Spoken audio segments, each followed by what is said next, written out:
두 번째는 이렇게 질문을 합니다. 이러한 기쁜 위안 속에서 살고 죽기 위하여 당신이 알아야 할 것은 무엇입니까? 라고 이야기하죠.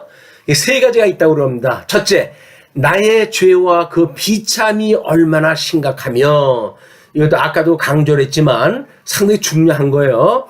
둘째, 어떻게 그 죄와 비참에서 벗어나며 이 구원의 역사의 예수님으로 인한. 셋째, 어떻게 구원을 주신 하나님께 감사를 드릴 것인가 하는 것입니다.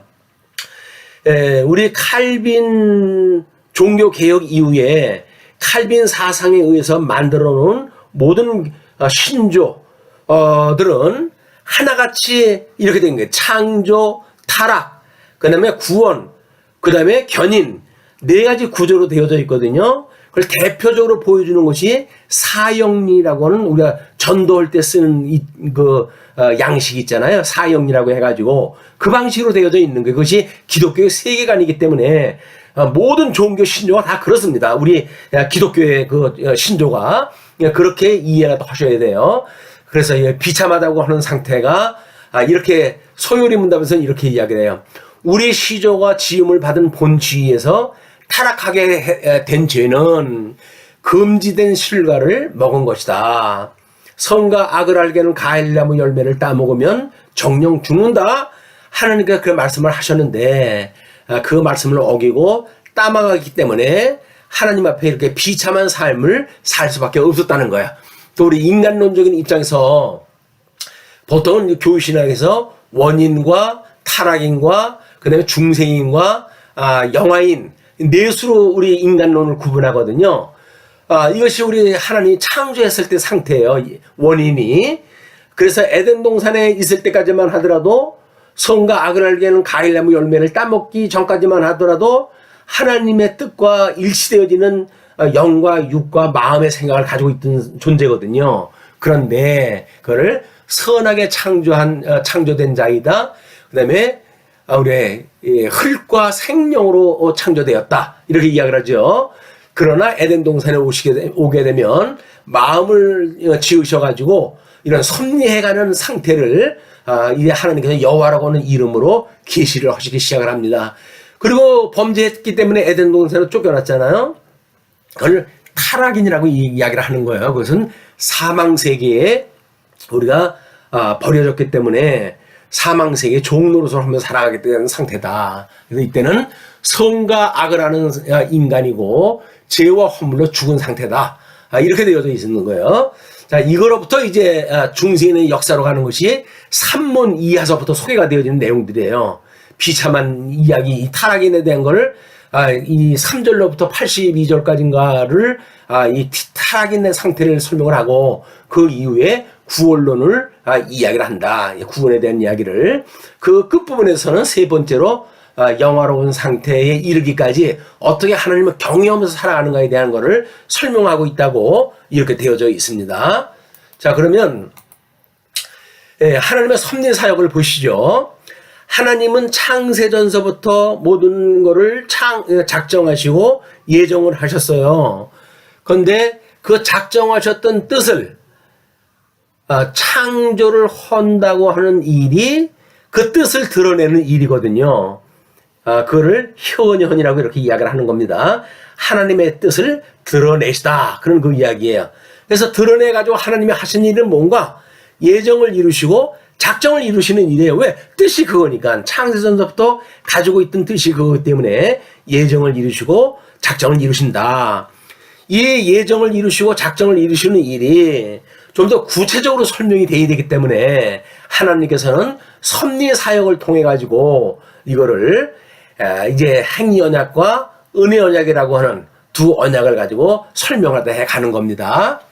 자, 우리 창세기 1장 26절에 보게 되면 하나님이 이르시되 우리의 형상을 따라 우리의 모양대로 우리가 사람을 만들고 그들과 바다의 물고기와 하늘의 새와 가축과 온 땅과 땅에 기는 모든 것을 다스리게 하자 하시고, 이거를 뭐 만물의 영장이니 이렇게 해가지고 온 지금 생태계가 이렇게 파탄에 이르게 되어지는데 통치하라고 했던 그 이야기는 이제 하나님께서 주셨던 모든 피조물에 대한 걸 통치의 이 약속들이거든요. 창조 사역을 했을 때 주셨던 거예요. 이거를 인간이 타락함으로 말미암아 통치의 대상을 오히려 섬기게 되어지는 이런 웃지 못할 코미디 같은 현상이 일어나는 거야. 우리 사탄의 종이 되어진 건 뭐예요? 마땅히 우리가 다스려야 될 피조물인데 하나님께서 다스리라고 했음에도 불구하고 타락이 되어져 가지고 섬기게 되어졌다.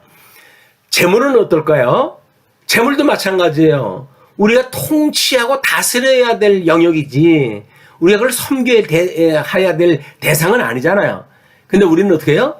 탐심이 곧 우상숭배라고 이야기를 하는데 우리는 재물을 섬기기 위해 가지고 온통 하나님 앞에 지금 어려운 삶을 사는 것이 타락한 인간의 삶의 모습이다. 그게 비참한 상태라는 거야. 정말 그러기 싫어요. 그런데도 불구하고 육체의 소욕이 우리로 하여금 그 비참한 데로 끌고 가니까 우리를 얼마나 이 사단의 권세가 장악하고 있는지 그 비참한 우리의 내용을 확인할 때 하셨으면 좋겠습니다. 소요리 문답에서 이야기하듯이 모든 피조물을 다스리게 했는데 다스리지 못하고 오히려 섬기게 되어졌고 또 지식과 의와 거룩함이 있게 지으셨는데 그 지식이 우준한 지식이 되어지고 의는 불의한 그런 존재가 되어지고 거룩함은 철저하게 세속적인 탐욕적인 그런 그 피조물로 전락이 되어졌다. 이것이 비참한 상태로 이해를 갖다 하시면 됩니다. 자, 우리 아까도 이야기를 했지만 이중 예정을 우리 하신다 그래서 하나님께서 이중 예정을 이루신다. 그래서 우리 에덴 동산에서 하나님께서 선하게 창조했던 그 인간들이 타락에 되어졌으므로 우리는 사망 세계의 종이 되어졌고 그러므로 비참한 상태에 내어버려졌다.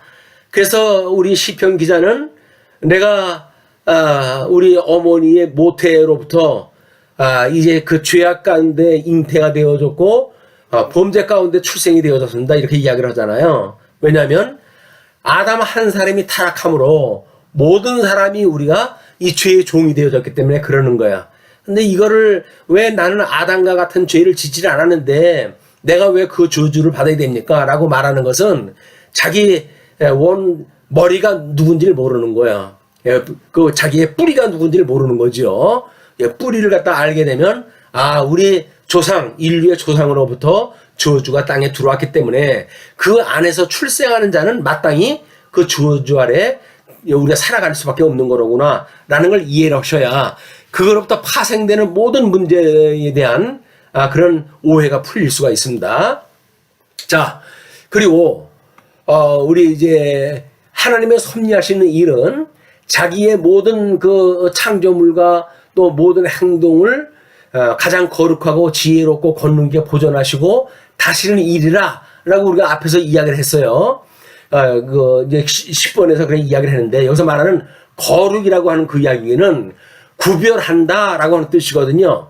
그렇기 때문에 세상에 있던 우리들이 예수 그리스도의 보혈의 공로로 새 생명을 얻어서 생명세로 가게 되었을 때, 중생되어졌을 때, 새 생명을 얻게 되어졌을 때, 이걸 우리가 이렇게 이 세속으로부터 구별되어졌다 이렇게 보는 거예요. 그런데 우리는 중생이 아닙니까?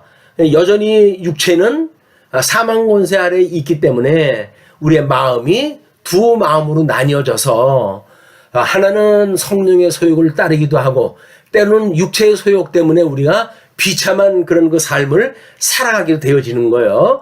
요거를 다음에 이제 자세하게 한번 또 다시 설명을 해드리도록 하겠습니다.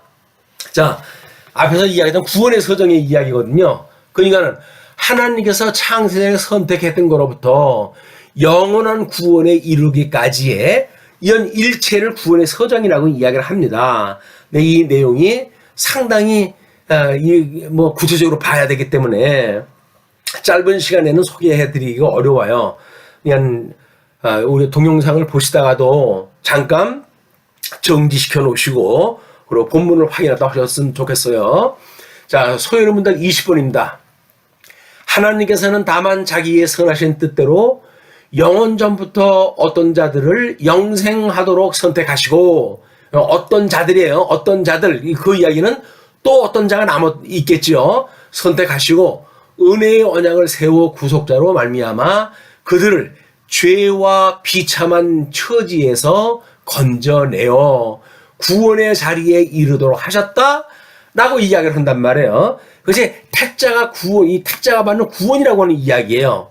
그 구원의 서정이 상당히 길기 때문에 이거를 구원은 아마 서론을 이야기할 때도 그런 말씀을 드렸는데, 우리 구원이라고 하는 건 영원한 구원이기 때문에 과정 논리에서 중단되지를 않습니다.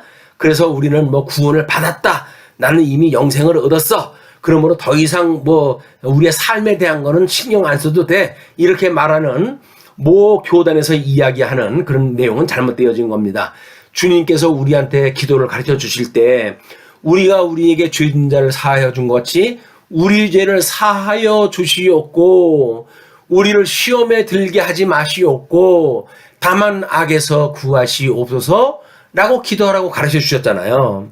우리는 끊임없이 사죄를 갖다 빌어야 될 것이고, 그리고 악으로부터의 구원받는 것을 끊임없이 하나님 앞에 우리가 구해야 되는 거예요. 그것이 쉬지 않고 기도할 내용이기도 합니다. 자, 그리고 이제 그거를 우리 이제 이 통섭 성경에서 이야기했던 창조 사역이 있고 섭리 사역이 있는데, 이 섭리 사역은 에덴 동산에서 있었던 것은 실체적인 섭리 사역이고, 그리고 이스라엘 백성들한테 주어진 것은 모형적인 섭리 사역이거든요. 그러니까 일단은 여기서는 실체적 섭리 사역과 예표적 성취 사역, 그걸 어떻게 성취하시는가에 대한 거를 창세기 11장까지 이걸 예표적으로 보여준 사건이 노아의 홍수 심판 사건이에요. 그러니까 히브리서 11장 7절 말씀처럼 믿음으로 노아는 아직 보이지 않는 일에 경고하심을 받아 경외함으로 방주를 준비하여 그 집을 구원하였으니 이로 말미암아 세상을 정죄하고 믿음을 따르는 이의 상속자가 되었느니라. 성자 하나님의 삼위일체 하나님의 상속자가 되어졌다, 그런 그 이야기입니다. 그래서 에덴 동산은 내쫓겼기 때문에 타락인이 되었다 그랬잖아요. 이 타락인이 되어져 있던 상태, 이런 그 상태에서 우리 방주를 통해 가지고 언약되어졌던 노아의 8식구만 구원을 갖다 해내십니다. 이것이 우리 노아가 이제 그 홍수가 있기 전에, 또 방주를 짓기 전에 인류들의 삶에 대한 거를 그 비참한 상태가 소개가 되어지고 있잖아요. 거기서 노아의 8식구만 하나님께 구별을 갖다 해가지고 불러내셨다. 이것은 장차 예수님이 이 땅에 오셔가지고 이 죄의 종로 타고 있는 사람들을 구원하실 것에 대한 예표적인 사건이란 말이에요.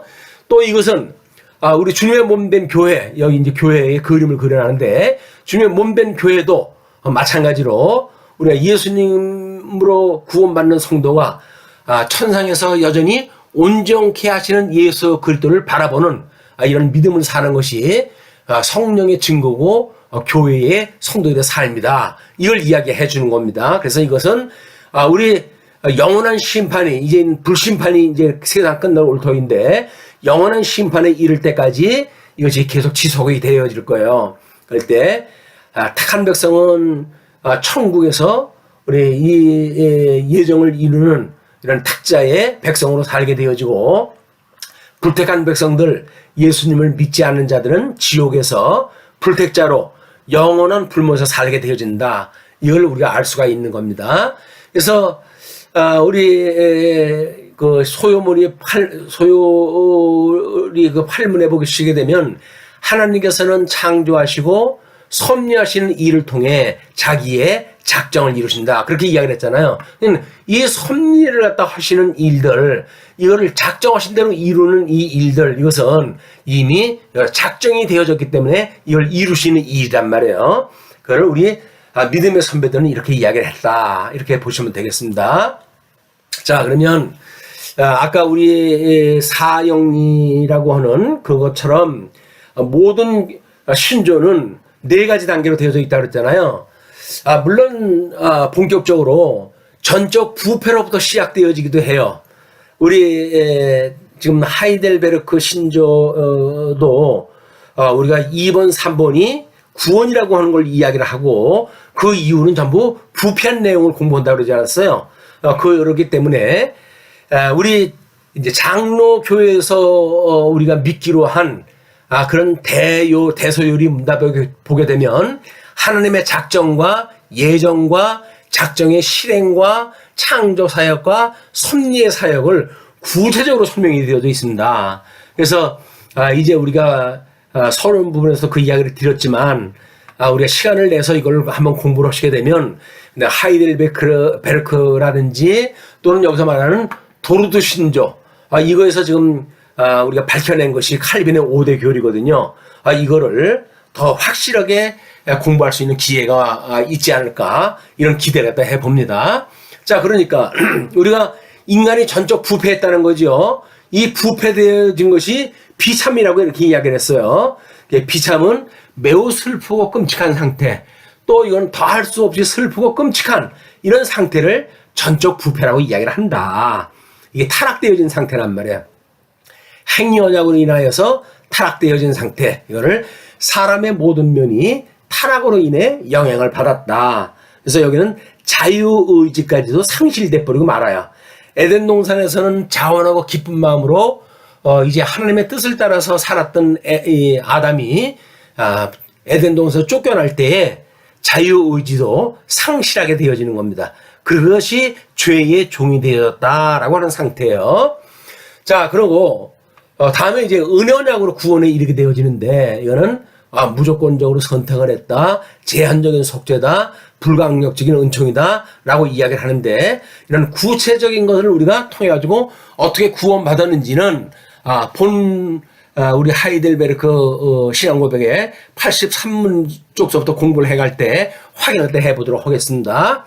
그래서 우리가 창조, 그 다음에 타락, 그 다음에 구속, 구원, 그리고 하나님의 나라, 이것이 기독교의 세계관이라고 하는 것을 다시 한번 확신하게 이렇게 확인하다 해주셨으면 좋겠어요. 이 네 가지의 구도를 기독교의 세계관이기 때문에 이 구도를 잊어버리는 순간 우리는 연역적으로 성경을 살필 이 어떤 그 실력이 없어져 버리고 부분에 빠져가지고 뭐 모순이니 틀리니 이렇게 가지고 갈등을 갖게 되어지니까 연역적으로 지금 어떻게 성경을 봐야 되는가라고 하는 중요한 걸 지금 우리가 공부하고 있는 겁니다. 자, 그러면 비참한 상태라고 이야기를 했는데 이 인간의 불이라고 그 이야기를 했잖아요. 아까 하나님께서 의롭게 창조를 하셨다.